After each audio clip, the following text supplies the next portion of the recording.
তোমার লাইফে হয়তো এই বাইক থাকবে আর নাহলে আমি থাকবো, কে থাকবে বলো? বাইক। বাইকের মধ্যে কি আছে আমার মধ্যে নাই? তেল। ফাইজলামি করবা না, আমি কিন্তু সিরিয়াস মুন না। তুমি আজকে ফাইনাল ডিসিশন নিবা, তোমার লাইফে এই বাইক থাকবে আর নাহলে আমি থাকবো, তুমি বলো কে থাকবে? বাইক। এত যে বাইক বাইক করতেছো, কি পাইছো বাইকের মধ্যে? হ্যাঁ, আমার মধ্যে নাই ব্রেক। ব্রেক মানে? আমার এই বাইকের ভিতরে একটা ব্রেক আছে, ব্রেকটা যখন চাপ দেই ও থাইমা যায়, কিন্তু তোমার ভিতর কোনো ব্রেক নাই। তোমার থামতে বললে তুমি থামো না। তোমার সাথে রিলেশনে আসার পর থেকে বলতে পারবা কোনো কিছুতে তোমার আমি থামাইতে পারছি? আমার কোনো কথা এখন পর্যন্ত তুমি শুনছো বা আমার কোনো কথার দাম দিছো বলতে পারবা? কিন্তু ও শুনছে, ওর মধ্যে একটা ব্রেক আছে। ওরে যখন আমি চাপ দেই, ওরে যখন আমি থামতে বলি ও থাইমা যায়, কিন্তু তুমি থামো না। তোমার আমি থামাইতে পারি না। তোমারে যখন কোনো কিছুতে না করি তুমি আমারে উল্টা প্রশ্ন করো, এইটা কেন করব, ওইটা কেন করব। এই, ও কি কথা বলতে পারবে যে ও তোমাকে প্রশ্ন করবে? এইটাই তো আমার সুবিধা।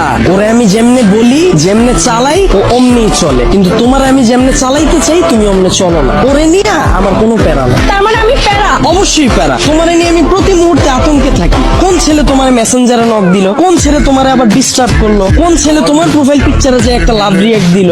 আমি যখন তোমারে বলি বাসা থেকে যখন বের হবা বোরকা পইরা বের হয়ে, তখন তুমি আমারে কি বলো? আমার গরম লাগে। যখন আমি বলি ফেসবুকে কোনো পোস্ট কইরো না, তোমার কোনো ছবি ছাইরো না, তুমি বলো তুমি আমার স্বাধীনতা নষ্ট করছো। তোমার যখন আমি বলি জান তোমার ফেসবুকের পাসওয়ার্ডটা আমারে দাও, তখন তুমি কি বলো? তুমি আমার সন্দেহ করতেছো। কিন্তু দেখো ওর বিষয়টা, ওরে নিয়ে আমার কোনো প্যারা নাই। এই যে একটা জিপিএস ট্র্যাকার লাগাই নিছি, প্রতি মুহূর্তে আমি নিশ্চিন্তে থাকি। ওরে রাইখা যদি আমি কোথাও যাই, কেউ যদি এসে ওরে ধরে, ও চিল্লায় উঠে আমারে কল দেয়, ডেমো দেখবা? দাও হাত দাও।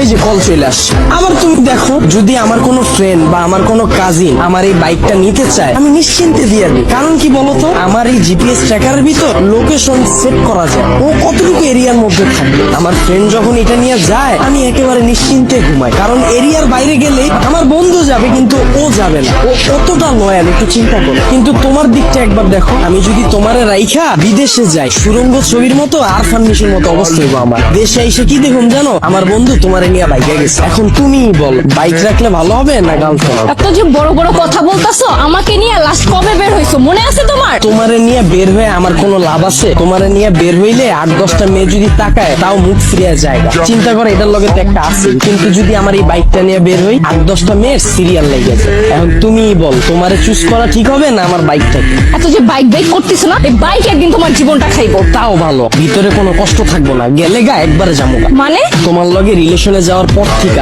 আমার ক্যারিয়ারে সময় না দিয়া তোমার পিছনে সময় দিয়া, ভার্সিটির টিউশন ফি না দিয়া তোমার পিছনে খরচ কইরা, দিনের পর দিন তোমারে নিয়ে চিন্তা কইরা, আমার পড়াশোনা গ্যাপ দিয়া, তারপর তোমার মন ভালো করার লাইগা 2 দিন পর পর গিফট দিয়া, 2 দিন পর পর নতুন নতুন রেস্টুরেন্টে নিয়ে যায় খাওয়ায়া, কোনো পোলা তো পারে ডিস্টার্ব করলে ওই পোলার লগে মারামারি কইরা, কোনো মাইয়ার দিকে না তাকায় তোমার প্রতি লয়াল থাইকা মন দিল দিয়া তোমারে ভালোবাসার পর হঠাৎ করে তুমি একদিন কি কইবা, জান আমার বাসা থেকে তো বিয়ে ঠিক করে ফেলছে, আমার এখন আর কিছু করার নেই। আর আমি তোমাকে কোন মুখে নিয়ে যাব বলো? তুমি তো এখন পর্যন্ত ক্যারিয়ারে কিছুই করতে পারো না, অথচ আমার এই ক্যারিয়ারটা বাসি দিলাম তোমার লেগে, তোমার পিছনে সময় দিয়ে। তারপর তুমি কি করবা জানো? আমার একটা সুন্দর বুঝ দিবা, জান তুমি আমার থেকেও অনেক সুন্দর মেয়ে পাবা, অনেক ভালো মেয়ে পাবা। এই কথা বইলা সুন্দর করে একটা হাঁটা দিবা আর পিছন থেকে একটা ব্যাকগ্রাউন্ড মিউজিক বাজ। আর আমার অবস্থা কি হইব জানো? সারা জীবন এই ভালোবাসার কষ্ট নিয়ে সালমান খানের মতো জীবন যাপন করো, আর ওদিকে তুমি বড়লোক জামাই নিয়ে ফুটফুটে সুন্দর 2টা বাচ্চা নিয়ে ওয়ার্ল্ড ট্যুর দিবা। এখন তুমি আমারে বলো বাইক ভালো